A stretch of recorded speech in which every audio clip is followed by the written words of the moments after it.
আজকে আমরা আপনাদেরকে ডেকেছি যে গত কয়েকদিন ধরেই মালদা জেলার খুব ছোট একটা অংশে কিছু অনভিপ্রেত অনাকাঙ্ক্ষিত কিছু ঘটনা ঘটছে, যা আমরা মেনে নিতে পারি না। আজকে আপনাদের ডাকা এই কারণে যে ঘটনাগুলি গত কয়েকদিন ধরে ঘটছে তা অবিলম্বে বন্ধ হওয়া দরকার এবং মালদা জেলা একটা শান্তি সম্প্রীতি ঐক্য নিয়ে এই জেলার মানুষ বসবাস করেন। তাকে যদি কোনো ছোট শক্তি বিঘ্নিত করার চেষ্টা করে তাকে মোকাবিলা করতে হবে মালদা জেলার মানুষকে। শুধু প্রশাসন দিয়ে এটা মোকাবিলা হতে পারে না, রাজনৈতিকভাবেও একে মোকাবিলা করতে হবে। যে কারণে আমরা গতকাল মালদা জেলার প্রশাসনের আধিকারিকদের বলেছি যে একটি সর্বদলীয় সভা বিভিন্ন সামাজিক সংগঠন সহ অবিলম্বে আহ্বান করা দরকার। জেলা কালেক্টরেটে হতে পারে সেই সভা। সমস্ত রাজনৈতিক দল, মালদা জেলার বিভিন্ন সামাজিক সংগঠন সবাইকে ডাকা উচিত এবং আমরা মনে করি সবাই জেলায় শান্তি রক্ষা হোক, এটাই চাইবেন।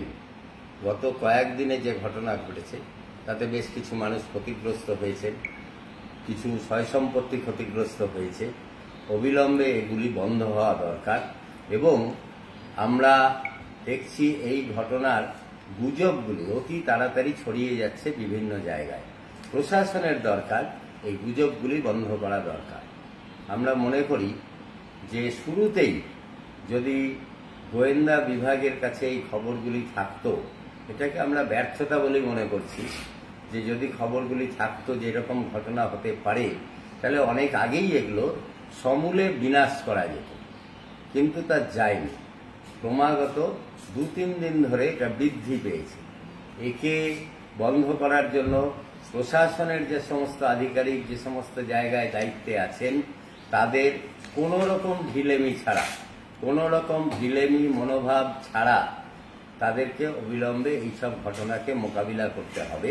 কারণ আমরা দেখছি যে কিছু ঢিলে ঢালা মনোভাবও আছে, আবার তৎপরতাও আছে।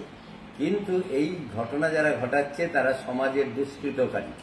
সমস্ত মানুষ একে সমর্থন করেন না, বেশিরভাগ মানুষ 99% মানুষ একে সমর্থন করেন না, কিন্তু 1% হলেও কিছু দুষ্কৃতকারী এই সমস্ত ঘটনা ঘটিয়ে ফায়দা তুলতে চায়।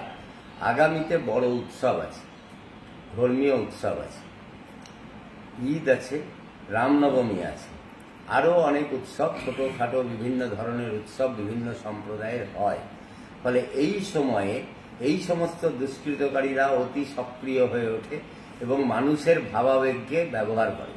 ভাবাবেগকে ব্যবহার করে এরা নিজস্ব ফায়দা লোটে এবং আমরা মনে করি শুধু দুষ্কৃতকারী খুব ক্ষুদ্রতম অংশ তারা ফায়দা লুটছে, শুধু তাই নয়, এগুলির পিছনে বড় মাথা থাকে। রাজনৈতিক ফায়দা তোলারও চেষ্টা হয়, রাজনৈতিক ফায়দা তোলার চেষ্টা হয় কারণ এই রাজ্যেই আগামী সামনের বছর বিধানসভার নির্বাচন রয়েছে। ফলে নানান রকম অঙ্ক তৈরি করে এই ঘটনাগুলি ঘটে। তাহলে প্রশাসনকে খেয়াল রাখতে হবে এই ঘটনাগুলি যাতে না ঘটে এবং এগুলিকে যাতে বন্ধ করা যায়, তার আগাম খবর সংগ্রহ করা যায় আর মানুষকে সাথে নিয়ে একে মোকাবিলা করতে হবে। জনগণই পারে, সাধারণ মানুষই পারে এই রকম ঘটনা যারা ঘটাতে চায় তাদেরকে জনজীবন থেকে বিচ্ছিন্ন করতে। সে যে দলেরই প্রশ্রয়প্রাপ্ত হোক বা যারই প্রশ্রয়প্রাপ্ত হোক, জনজীবন থেকে বিচ্ছিন্ন করতে হবে এবং মানুষকে সুস্থ স্বাভাবিক জীবন যাপন করার পরিবেশ ফিরিয়ে নিয়ে আসতে হবে। পরিবেশ ফিরছে। গত 3-4 দিনে যা ঘটনা ঘটেছে আজকে তার চাইতে অনেক ভালো পরিবেশ রয়েছে, কিন্তু একে ব্যবহার করে জেলার কোনো প্রান্তে কোথাও যাতে কিছু না ঘটানো হয় বা ঘটানোর চেষ্টা কেউ করতে না পারে তার জন্য উদ্যোগ নেওয়া দরকার। এবং আমরা মালদা জেলা বামফ্রন্টের পক্ষ থেকে জেলার প্রত্যেকটি থানায় এবং বিডিও অফিসে আজ এবং আগামীকাল লিখিত দাবিপত্র দেব যাতে প্রশাসন সক্রিয় থাকে আগামী কিছুদিন, যাতে এরকম ঘটনা এই উৎসবের সময়ে যাতে কেউ ঘটাতে না পারে তার জন্য প্রশাসনকে আমরা চিঠি দেব, ডেপুটেশন আকারে চিঠি দেব, বড় কোনো জমায়েত করে না, রিপ্রেজেন্টেটিভ প্রতিনিধিত্বমূলকভাবে আমরা জেলার প্রত্যেকটি থানার আইসি ওসিদের কাছে এবং বিডিওর কাছে আজ এবং আগামীকাল আমাদের প্রতিনিধি দল যাবে এবং গিয়ে তারা লিখিত ডেপুটেশনটা দেবে যাতে প্রশাসন সক্রিয় থাকে।